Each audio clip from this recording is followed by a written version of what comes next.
इस टॉपिक में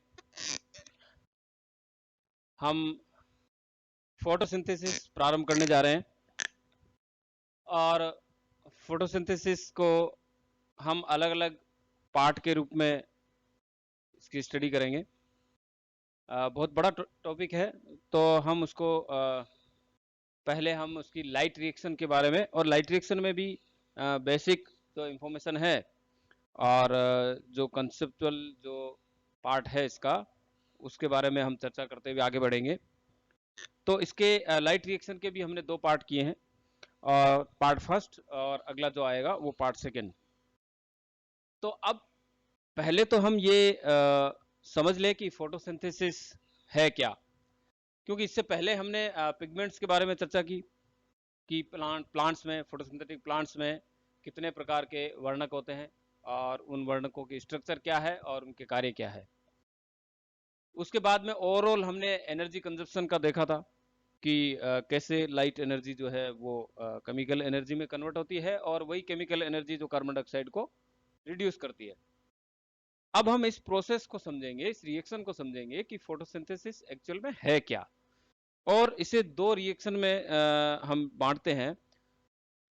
वैसे हम इसको कहते हैं कि यह एक रिडॉक्स रिएक्शन है, और जिसमें ऑक्सीडेशन भी होता है और रिडक्शन भी होता है। तो दो रिएक्शन में हम इसलिए इसको देख रहे हैं कि light reaction and dark reaction. Light reaction का मतलब ये नहीं है कि ये लाइट में ही होती, लाइट रिएक्शन तो लाइट में ही होती है, लेकिन इसके ऑपोजिट जो डार्क रिएक्शन दिया गया है नाम, वो इसका मतलब ये कतई नहीं है कि वो डार्क में ही होती है।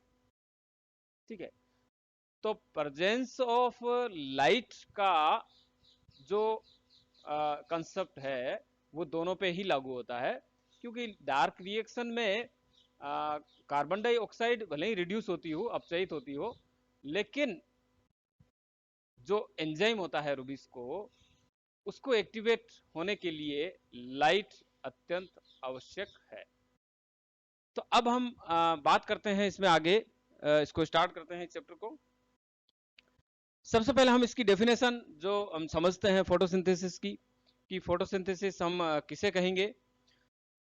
प्लांट्स, हायर प्लांट्स, एल्गी, जो भी फोटोसिंथेटिक प्लांट्स है ऑक्सीजन इवॉल्विंग, ये सनलाइट को, कार्बन डाइऑक्साइड एंड वाटर, इनको यूज करता है। पिगमेंट्स जो है वो लाइट को एब्जॉर्ब करते हैं और देन कार्बोहाइड्रेट प्रोड्यूस करते हैं विथ ऑक्सीजन। इसे हम फोटोसिंथेसिस कहते हैं। तो एक लाइन में हम इसको यूं डिफाइन कर सकते हैं कि photo oxidation, photochemical oxidation of light, ठीक है, इसे हम फोटोसिंथेसिस कह सकते हैं। तो photochemical reduction of, photochemical not oxidation, photochemical reduction of carbon dioxide is called photosynthesis. अब इसमें दो चीज आ जाती है, एक तो फोटोकेमिकल और एक रिडक्शन। चूंकि हम ये बात कर चुके हैं कि यह रिएक्शन एक रिडॉक्स रिएक्शन है जिसमें ऑक्सीडेशन और रिडक्शन दोनों होता है। तो अब हम ये देखेंगे इस रिएक्शन को, और देन हम देखेंगे कि किसका ऑक्सीडेशन हो रहा है और किसका रिडक्शन हो रहा है। तो यहाँ जो कंपोनेंट्स है इसमें कार्बन डाइऑक्साइड, वाटर, देन हम देख रहे हैं कि लाइट एनर्जी और पिगमेंट्स की प्रेजेंस में ये कार्बोहाइड्रेट में कन्वर्ट होते हैं, देन वाटर के मॉलिक्यूल निकलते हैं और ऑक्सीजन जो है वो इवॉल्व होती है। ठीक है, तो यहाँ यदि हम देखें, यूजुअली जो है ये बनता है, ग्लूकोज का मॉलिक्यूल बनता है एज ए कार्बोहाइड्रेट। और यहाँ जो हम पहले देख रहे हैं लाइट एनर्जी, हम जानते हैं अल्टीमेट सोर्स ऑफ लाइट जो है वो सन है, और ये सन लाइट जो है जिसमें वाटर जो है वो वाटर ऑक्सीडाइज होता है ऑक्सीडेशन होता है इसका, और वाटर के मॉलिक्यूल टूटते हैं तो उसमें से ये ऑक्सीजन निकलती है। ये रिएक्शन लाइट डिपेंडेंट रिएक्शन कहलाती है ना, जिसका हम लाइट रिएक्शन कहते हैं। इसको हम पीसीओ साइकिल भी कह सकते हैं, फोटोसिंथेटिक कार्बन ऑक्सीडेशन साइकिल। तो यहाँ पे ये लाइट एनर्जी कन्वर्ट किस में हुई, केमिकल एनर्जी में। किस फॉर्म में, एटीपी और एनएडीपीएस फॉर्म में। अब जो दूसरा पार्ट है इसका लाइट रिएक्शन का, वो है ये कि यही एनर्जी क्या करती है, इसी कार्बन डाइऑक्साइड को अपचयित करती है, किसमें, कार्बोहाइड्रेट में, जिसे हम केमिकल एनर्जी फॉर्म कहते हैं। और ये साइकिल जो होता है C3 साइकिल या केल्विन साइकिल के नाम से जाना जाता है। तो अब इस प्रकार दो रिएक्शन में हम इसको डिवाइड करते हैं, एक तो थाइलेकोइड रिएक्शन जिसे लाइट रिएक्शन कहते हैं, क्योंकि ये थाइलेकोइड में होती है लाइट रिएक्शन, ठीक है, और दूसरा जो है वो है डार्क रिएक्शन, और जो कि क्लोरोप्लास्ट के स्ट्रोमा में होती है। अब लाइट रिएक्शन जो है, जिसे हम लाइट डिपेंडेंट रिएक्शन भी कहते हैं, इस रिएक्शन के अंदर जो मुख्य मुख्य आकर्षण हम देख सकते हैं कि ये लाइट रिएक्शन में होता क्या क्या है, ठीक है।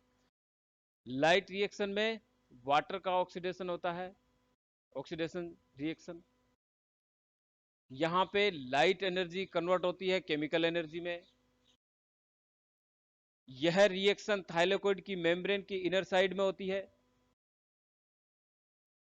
ऑक्सीजन इवोल्विंग कॉम्प्लेक्स जो कि फोटोसिस्टम सेकंड पे यहाँ उपस्थित होता है।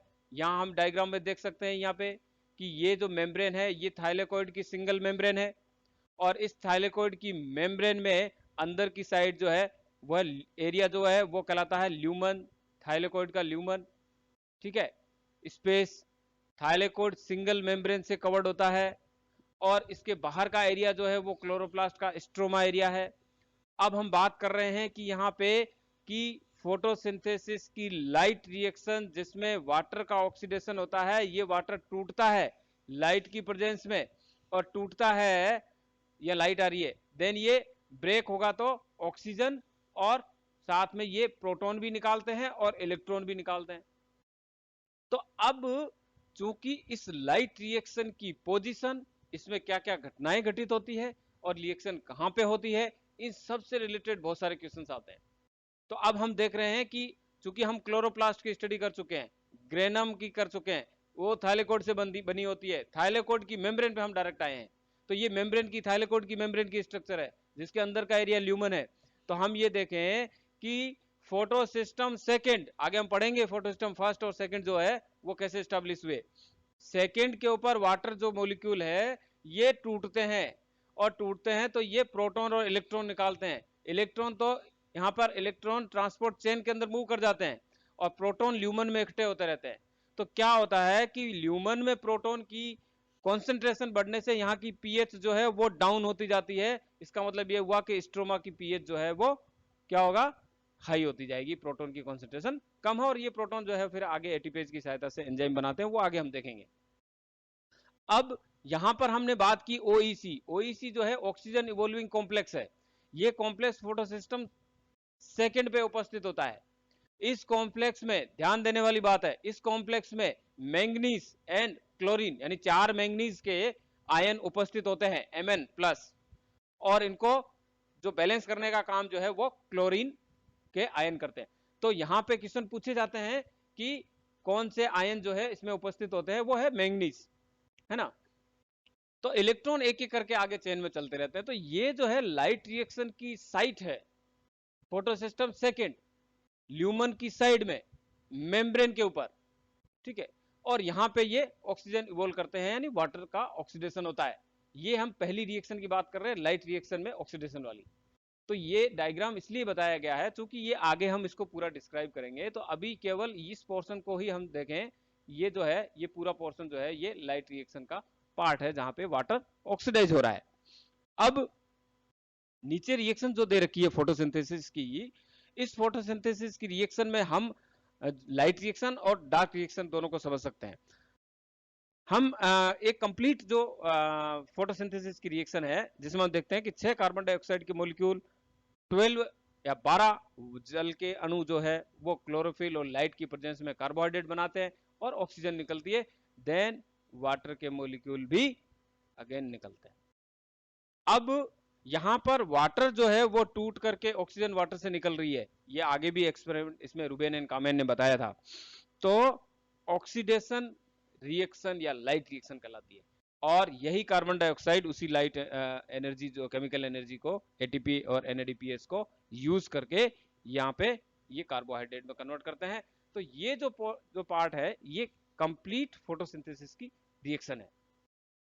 अब इसमें लाइट रिएक्शन में हम कुछ जो मेन टॉपिक हैं जिसमें संबंधित कई क्वेश्चन पूछे भी जाते हैं और इससे रिलेटेड है तो हम इस पर चर्चा करेंगे।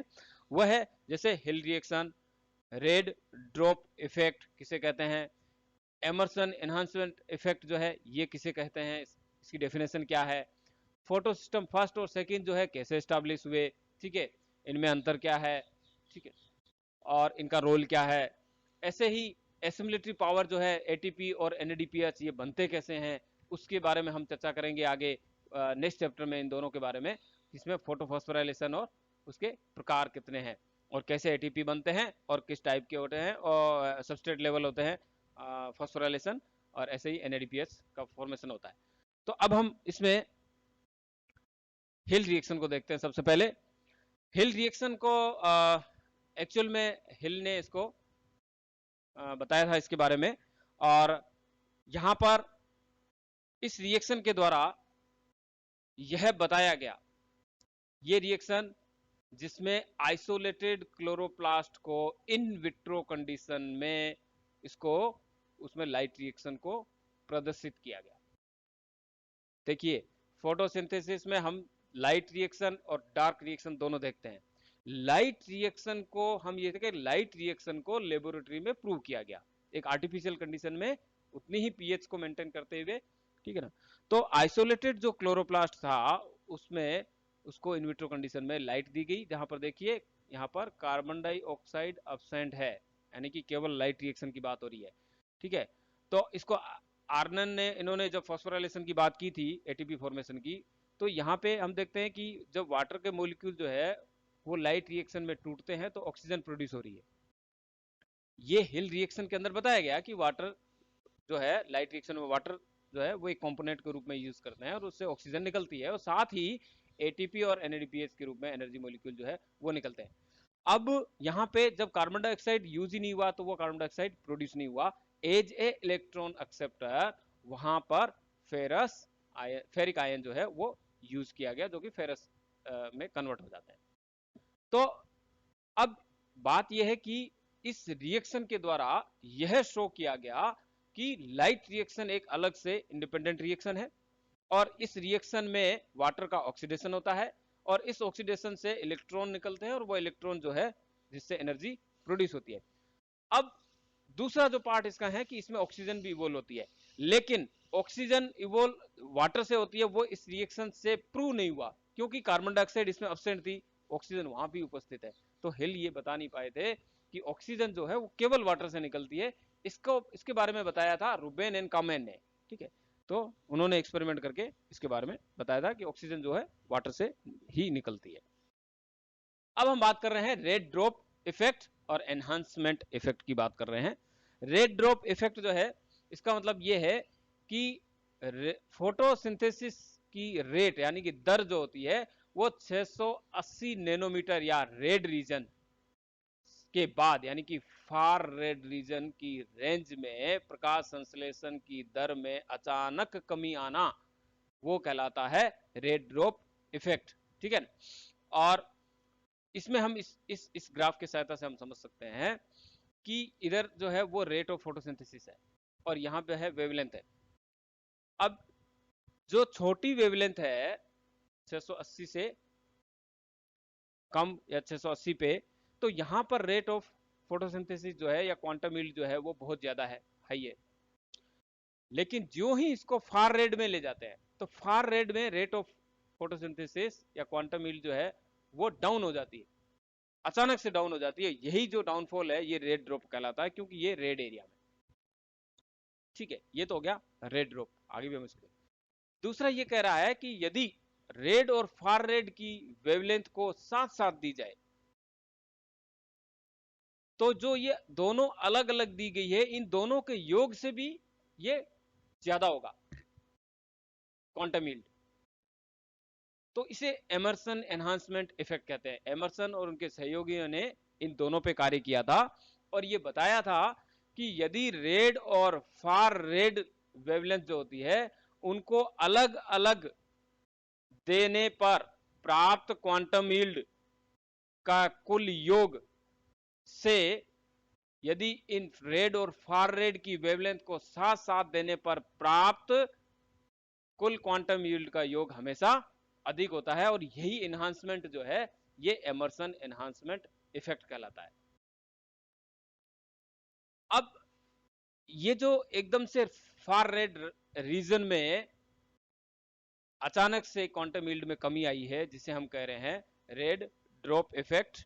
और इस रेड ड्रॉप इफेक्ट से यह प्रमाणित हो गया कि फार रेड लाइट जो है, फार रेड लाइट अकेली जो होती है वो फोटोसिंथेसिस के लिए इनएफिशिएंट होती है।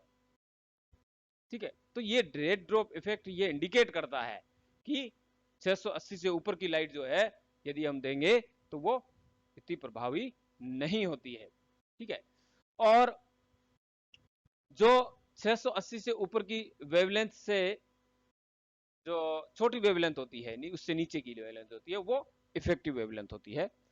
तो ये तो रेड ड्रॉप इफेक्ट से प्रमाणित हो गया। अब यदि हम एमर्सन इफेक्ट को देखें, ये अंतर भी हम यहाँ पे आपस में देख सकते हैं। एमर्सन एनहांसमेंट इफेक्ट जो हम पहले देख चुके हैं कि रेट ऑफ फोटोसिंथेसिस जो है वो बढ़ जाती है यदि हम रेड और फार रेड की लाइट को साथ साथ एक साथ देंगे। तो ये जो बढ़ोतरी होती है ये कहते हैं हम इसको एमर्सन एनहांसमेंट इफेक्ट। ठीक है, और इसी इफेक्ट से यह प्रमाणित हो गया कि 680 से ऊपर की यदि हम देते हैं अकेली वेवलेंथ तो डाउनफॉल आता है, इसका मतलब वहां एक अलग फोटो सिस्टम काम कर रहा है। और यदि साथ साथ दे रहे हैं इसका मतलब दो सिस्टम एक साथ काम कर रहे हैं। तो इन्हीं के बेसिस पे दो फोटोकेमिकल कॉम्प्लेक्सेज या फोटो सिस्टम फर्स्ट और सेकंड जो है वो प्रमाणित हुए। ठीक है, जो कि इलेक्ट्रॉन चेंज जो होती है, ट्रांसपोर्ट चेंज होती है, उसी से ये जुड़े रहते हैं। अब ये जो दो पिगमेंट सिस्टम जिसे हम बात कर रहे हैं कि ये पिगमेंट सिस्टम स्टैब्लिश हुए हैं PS1 एंड PS2। अब PS1 जो है ये 200 क्लोरोफिल 50 कैरोटीनॉइड्स के मॉलिक्यूल होते हैं, और इसका जो रिएक्शन सेंटर जो है जिसमें P700, ये फोटोसिस्टम फर्स्ट की बात कर रहे हैं हम, कहलाता है। और इसमें साइटोक्रोम F भी होता है। प्लास्टोसाइनिन जो है एक मोबाइल प्रोटीन होता है जो कि एक ही साइड में, इनर साइड में मूव करता रहता है, और दो साइटोक्रोम B563, और इसमें फेरोडोक्सिन रिड्यूसिंग सब्सटेंसेस भी उपस्थित होते हैं, और क्लोरोफिल ए, आयरन, कॉपर, ये सब इसमें उपस्थित होते हैं। तो छोटे छोटे क्वेश्चन जो है मिनरल से रिलेटेड इसमें पूछ भी लेते हैं। फोटोसिस्टम फर्स्ट जो है वो एक्चुअल में ये कंट्रोल करता है कि NADH से NADPH, NADPH से NADPH2 जो है वो बनता है। NADP से, सॉरी यहाँ गलत लिखा हुआ है, इसको यहाँ पे NADP जो होता है वो एनर्जी मॉलिक्यूल, वहां से ये NADPH2 बनता है। तो इसको बनाने की प्रोसेस को कंट्रोल करने का काम जो है वो फोटोसिस्टम फर्स्ट करता है। और सेकंड जो है यहाँ पे क्लोरोफिल मॉलिक्यूल है 200, वही कैरोटीनॉइड्स मॉलिक्यूल होते हैं, और इसका रिएक्शन सेंटर जो है P680 कहलाता है। और फोटोसिंथेसिस में वाटर के ऑक्सीडेशन से निकले हुए पहले इलेक्ट्रॉन का एक्सेप्टर जो फोटोसिस्टम सेकंड का होता है वो कौन सा होता है? फियोफाइटिन होता है। ये क्वेश्चन पूछा जाता है, first electron acceptor of photosystem second वो होता है फियोफाइटिन। ठीक है, जो कि P680 से इलेक्ट्रॉन लेता है तुरंत। अब फियोफाइटिन क्या होता है? फियोफाइटिन जो है वो विदाउट मैग्नीशियम क्लोरोफिल आयन होता है, प्रिकर्सर होता है उसका।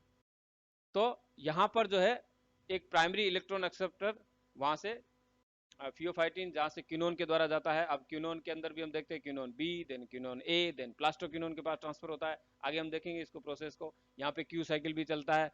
देन प्लास्टोक्यूनोन एक मोबाइल प्रोटीन है जो मेम्ब्रेन के दोनों ओर मूव कर सकता है। जो प्लास्टोसाइनिन जो होता है वो एक केवल इनर साइड की तरफ ही मूव करता है। ठीक है, और जो प्लास्टोक्यूनोन होता है जो कि मेम्ब्रेन के ऊपर से लेकर नीचे तक, स्ट्रोमा से लेकर के ल्यूमन साइड की तरफ मूव करता है। तो मैग्नीज आयन जो है यहाँ पे 4 मैग्नीज आयन जो हम बात कर रहे थे, ये ऑक्सीजन इवोल्विंग कॉम्प्लेक्स जो होता है ये इसी फोटोसिस्टम सेकंड पे उपस्थित होता है, और यहाँ पे ये मैग्नीज आयन जो है वो उपस्थित होते हैं। तो ये कुल मिला के इसमें क्लोराइड भी पाए जाते हैं जो इसको बैलेंस करने का काम करते हैं। तो फोटोसिस्टम फर्स्ट और सेकंड जो है इसकी डिटेल स्टडी हुई। सेलिसबरी और रोस ने 1986 में ये प्रपोज किया था उन्होंने कि एक्चुअल में जो ग्रेना होते हैं मेनली जिसमें फोटोसिस्टम सेकंड होता है, और जो स्ट्रोमा लेमेलिए होते हैं उसमें फोटोसिस्टम फर्स्ट पाया जाता है। तो यहाँ पे देखते हैं कि फोटोसिस्टम फर्स्ट जो है वो लाइट जो है वो एब्जॉर्ब करने का काम जो है जिसमें क्लोरोफिल ए और कैरोटीनॉइड्स करते हैं, वहां पर सेकंड के अंदर जो है वहां पर क्लोरोफिल बी और जेंथोफिल जो होते हैं वो मुख्य वर्णक होते हैं जो लाइट को अवशोषित करते हैं। इसी आधार पर फोटोसिंथेसिस में जो दो प्रोसेसेस है जिसमें लाइट को कैप्चर करने की, ठीक है, लाइट रिएक्शन में, और इस लाइट एनर्जी को रिएक्शन सेंटर तक पहुंचाने का काम जो होता है, जिसमें दो फोटो सिस्टम काम करते हैं, और photo system first and photo system second. तो यहाँ हम इस डायग्राम से समझ सकते हैं कि फोटो सिस्टम सेकेंड ये PS सेकेंड, और यहाँ है फोटो सिस्टम फर्स्ट। तो सेकेंड का जैसे हमने बात की, रिएक्शन सेंटर जो है वो है P680, और ये पूरा एंटीना कॉम्प्लेक्स है, हम आगे बात करेंगे। इसमें लाइट हार्वेस्टिंग कॉम्प्लेक्स होता है जो कि प्रोटीन और पिगमेंट मॉलिक्यूल्स जो होते हैं उनसे मिलके बना होता है। इनका काम होता है लाइट को अवशोषित करना, जैसा कि हमने पहले इसमें पढ़ चुके पिछले स्लाइड में कि फोटोसिस्टम सेकंड जो होता है जहां पे क्लोरोफिल बी और उसमें जेंथोफिल्स होते हैं, और फोटोसिस्टम फर्स्ट जो होता है जहां पर क्लोरोफिल ए और केराटिनॉइड होते हैं, केराटिनॉइड जो लाइट को अवशोषित करते हैं। तो ये जो एंटीना कॉम्प्लेक्स होता है, यहाँ पे लाइट एब्जॉर्ब होती है और वाटर ऑक्सीडाइज होता है, ऑक्सीजन इवोल्विंग कॉम्प्लेक्स यहीं पाया जाता है, वाटर भी यहीं टूट, इसमें ऑक्सीजन भी यहीं निकलती है, प्रोटॉन भी ल्यूमन साइड में निकलते हैं, और इलेक्ट्रॉन जो होते हैं वो एक एक करके आगे मूव करते हैं।